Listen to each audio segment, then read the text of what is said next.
like Oumuamua a regular occurrence. All we need to do is find more of the same. Because, when I go to the kitchen and I see an ant, I know that there are many more ants out there. And so the same thing about Oumuamua, there must be many more. We monitor the sky for a few years only and found one. The next one that we find, if we find it on its approach to us, then we can send a spacecraft with a camera that will intersect its orbit and take a close-up photo. Nice to meet you. Nice to meet you too. Avi Loeb is a professor and former chair of the astronomy department at Harvard. He has spent decades researching things like black holes and the first stars. If you've seen or heard his name in the news, it's likely because of this thing, Oumuamua, the first interstellar object ever detected passing through our solar system. It was picked up by a Hawaiian telescope in 2017 and roughly translates to scout or messenger. Loeb claims it could be extraterrestrial. It's definitely not something we have seen before. Now, obviously, that is a big claim, but Loeb lays out 6 anomalies about Oumuamua that he thinks merit an open mind. But first, you should know that this picture you've seen is just an artist rendering. The actual picture of the thing is this. See that one thing that's not a streak? That's Oumuamua. Loeb says the data shows its shape is way longer than it is wide and more extreme than any other comet or asteroid we've ever seen. It's also way brighter, reflecting 10 times the amount of sunlight than typical for comets or asteroids. But the biggest head-scratcher for Loeb? Oumuamua's trajectory. It deviated slightly from its projected path around the sun and accelerated away, almost like it got an extra push. Comets do that, but they leave behind a tail of gas. No tail was seen with Oumuamua. Each of them is a low probability anomaly. You would say, okay, maybe 1% of all the objects has that anomaly. Then you take 1% times 1% times 6 times 1% gives you a tiny probability. And that's the first object that we saw is an object that should be as rare as 1 in a trillion. So you're basically saying this is like somebody got struck by lightning, then got attacked by a shark, then got attacked by a bear, then ended up winning the lottery, and all those things happened to that same person. Yes, exactly, and it's the first person you meet. His hypothesis? His hypothesis that Oumuamua must have been designed, built, and launched by extraterrestrial intelligence and could look more like this, pushed by the sun with a sail shape as it passed by. All right, Shalom. This is Harawan Banya Sha'ala of the Lions Den Camp. I want to say Ka Halayim La Yahweh, Ba Hashem Yahweh Shai, Ba Hashem Harakah Kodash Ma'amath. Double honor to the elder apostles of GMS and the elders. Shalom to you, Akim, Nakwatim, and children that believe in sincerity and truth around the 4 corners of the earth. Yeah, this topic came back, around on my table again, dealing with Oumuamua, all right, which is a Hawaiian word term that means messenger or scout. And I have here the etymology of that word. I've done many videos on it before, but I saw this, this news clip from NBC where this guy was doing a report on the UFO disclosure or the UAP disclosure that they're coming out with this month or next month, where they have pictures of chariots 50 feet away, like up close, detailed chariots, man. Like, that's what they're talking about coming out with. So, but this Oumuamua, I was thinking, I'm like, wow, why did they call it Oumuamua? And this video, the guy was saying, yeah, man, if you look at it, if I see an ant in the house on the kitchen, I know there's other ants behind it somewhere. If you think of an ant, you think about an army, right? Now, in this sense, it would be the angels. You see this chariot, you know there's many more behind it. There's a colony somewhere. But I just want to read this real quick. This is the etymology of the word Oumuamua. It means reach out for, first in advance of. Wow. So first in advance of. So saying that's the first of many. Scout leader, as in battle or activity, a messenger. All right, messenger, man. And now, it's a 2017. Astronomers from the University of Hawaii were the first to spot Oumuamua, so they named it after the Hawaiian term for scout or messenger. Now, if you look up the word angel, right? The word angel just means what? The messenger. All right. So they know that's the angels. They know that was an angel, man, or angels in their chariot. Because they saying, in this, I told you again, man, this 3-dimensional mindset to where they got to give everything a shape, a circle, a square, a cylinder, a pill shape. They got to compare it to something that the mind can handle. All right, the mind cannot fathom fourth dimensional things. That's why the Lord had to send angels to tell us what's going on. All right. If not, we would have never knew. But this is a messenger. Now, this is Zechariah or Zechariah. All right. Chapter 1, verse 1. Now, Zechariah, he saw an angel or a messenger or a scout or a chariot that was elongated. They said this Oumuamua was a very long craft. All right, and it reflected light, and it actually accelerated 100 kilometers, 100,000 kilometers past uh, what they were tracking. So it was accelerating past their radars, what they could read. All right, so it went one way, then it turned the other way, and it took off. That was being controlled, and they're leaving out descriptions of it because they said it was red. It was actually red, man. It had a glow to it. All right. It says, in the 8th month, in the 2nd year of Darius. Now, when was that? That was Darius the Persian, not the Mede. Darius the Persian uh, started ruling around 720 or 522 BC. Salaki. All right, 522 BC. Now, it said in the 2nd year of Darius, that would be what, 520. Now, in the 2nd year, what did he see? So around 520 BC, man. All right, the chariots was here. He saw the chariots in the sky. He saw the scouts, the messengers, the angels. All right, or more. Zechariah 5 and 1. Then I turned and lifted up mine eyes. Right, he looked to the north. He looked to the sky. He lifted up his eyes into the sky and looked. So he peered his eyes out into the sky. He wasn't just like looking around. He was like focused on something.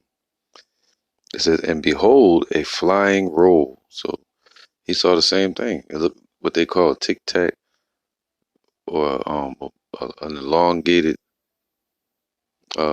cigar shape, as they say, a chariot. All right.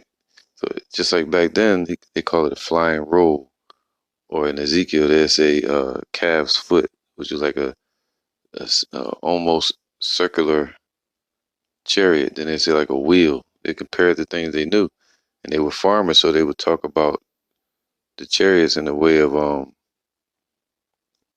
they could relate it to at that time. Now, right here, he said, what, a flying roll.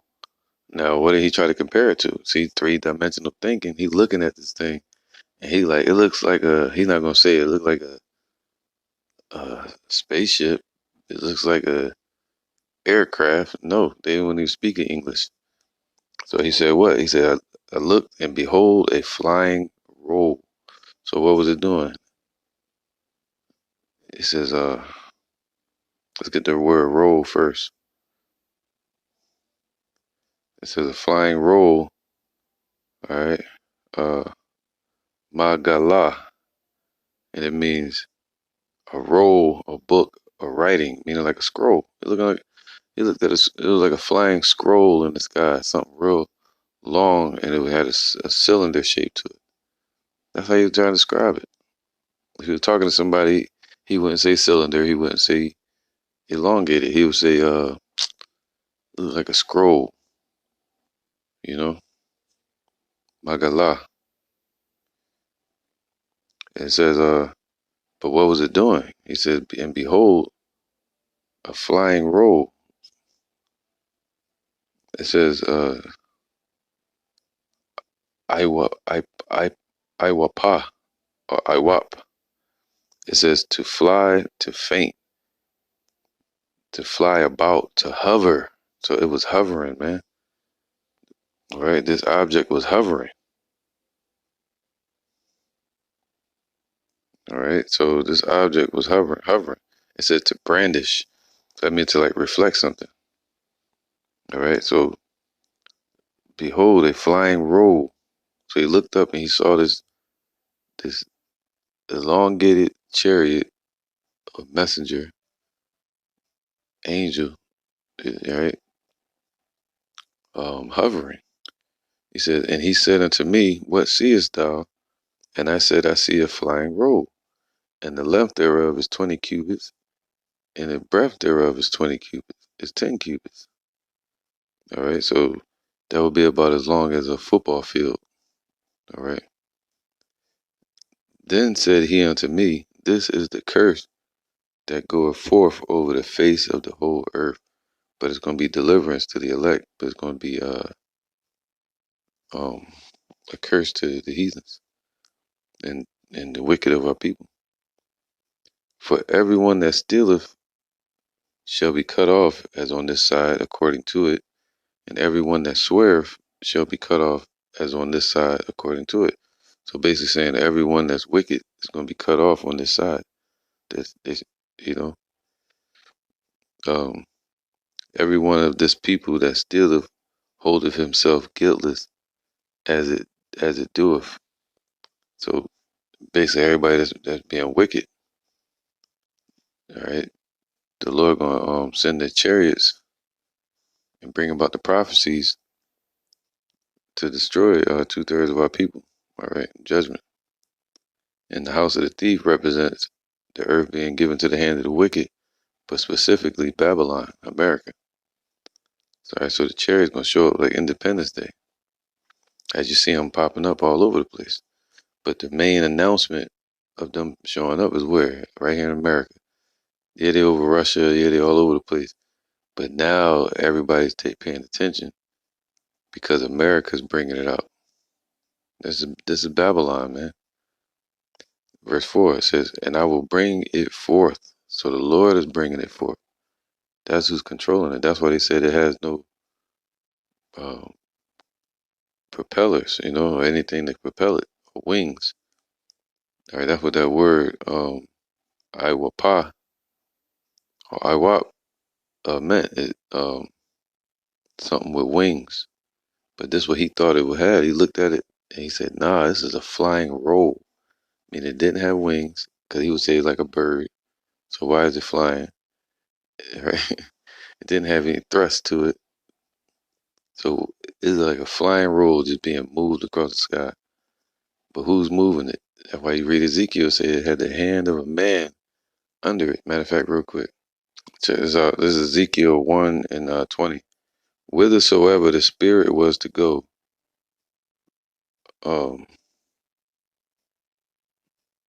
right? Whithersoever the spirit was to go. So wherever the Most High sends these chariots by his command, all right, they went. Talking about the chariots. Thither was their spirit to go. So if an angel was to come out of the chariots and move around, he could have the chariot follow him and move with him. All right. Why? Because check this out. The wheels were lifted up over against them, for the spirit of the living creature was in the wheels. All right. That living creature is talking about Yahushua, or Yahweh Bashim Yahushua. It says, when those went, these went. So the angels, their spirit was connected to the chariot. But check this out. And when those stood, these stood. And when those were lifted up from the earth, the wheels were lifted up over against them. For the spirit of the living creature was in the wheels. All right. So, hey, man, right. So that's what's controlling these chariots. Now, their spirit represents the spirit of Yahweh. We know that. He's the one that gives them power. All right. Hebrews 1:13. But to which of the angels said he at any time, who's the he talking about? Yahweh. All right. Sit on my right hand until I make thy enemies thy footstool. And this is what Yahweh said to Yahushua, the top angel. All right. Controlling everything, man. Are they not all ministering spirits sent forth? So even as Oumuamua was sent forth, all right, to minister for them who shall be heirs of salvation, just like we were sent forth. We're all angels, we're all messengers. All right, the elect of Israel and the angels themselves.